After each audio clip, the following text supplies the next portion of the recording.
আমি দেশবাসী, আপনারা দেখছেন সারা বাংলাদেশের ছাত্র সমাজের উপর নির্বিচারে গুলি করে হত্যার প্রতিবাদে বৈষম্য বিরোধী ছাত্র আন্দোলনের পক্ষ থেকে অসহযোগ আন্দোলনের ডাক দেওয়া হয়েছে। এরই প্রতিবাদে কেন্দ্রীয় কর্মসূচির অংশ হিসেবে কিশোরগঞ্জ জেলা বৈষম্য বিরোধী ছাত্র আন্দোলনের পক্ষ থেকে আজকে রাজপথে নামা হয়েছে। কিশোরগঞ্জের ছাত্র সমাজ, ব্যবসায়ী, আইনজীবী সহ সর্বস্তরের মানুষ রাজপথে নেমে এসেছে। কিশোরগঞ্জে আজকে লাখো জনতার ঢল নেমেছে।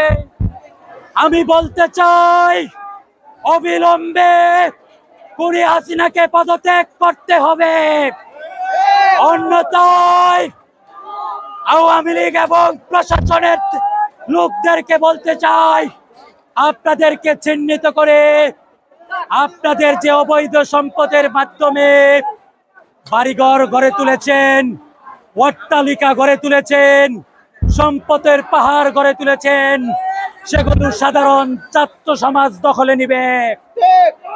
সাধারণ খেটে খাওয়া মানুষের সম্পদ লুট করেছেন, সেগুলোই সাধারণ মানুষ দখলে নিবে।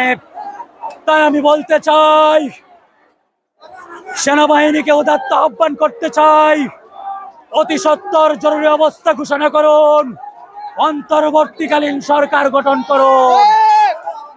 আপনারা আর একটি গুলিও চুরবেন না। সর্বশেষ বলতে চাই, সন্ধ্যার আগে আপনারা পদত্যাগ করুন, অন্যথায় কোনো আওয়ামী লীগ আর প্রশাসন বাংলাদেশে রাখা হবে না। দেখা হবে মুক্তির মিছিলে।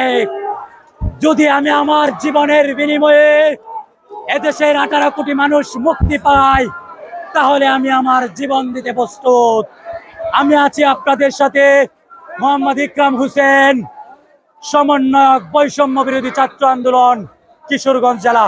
ধন্যবাদ সকলকে। কেউ রাজপথ ছাড়বেন না।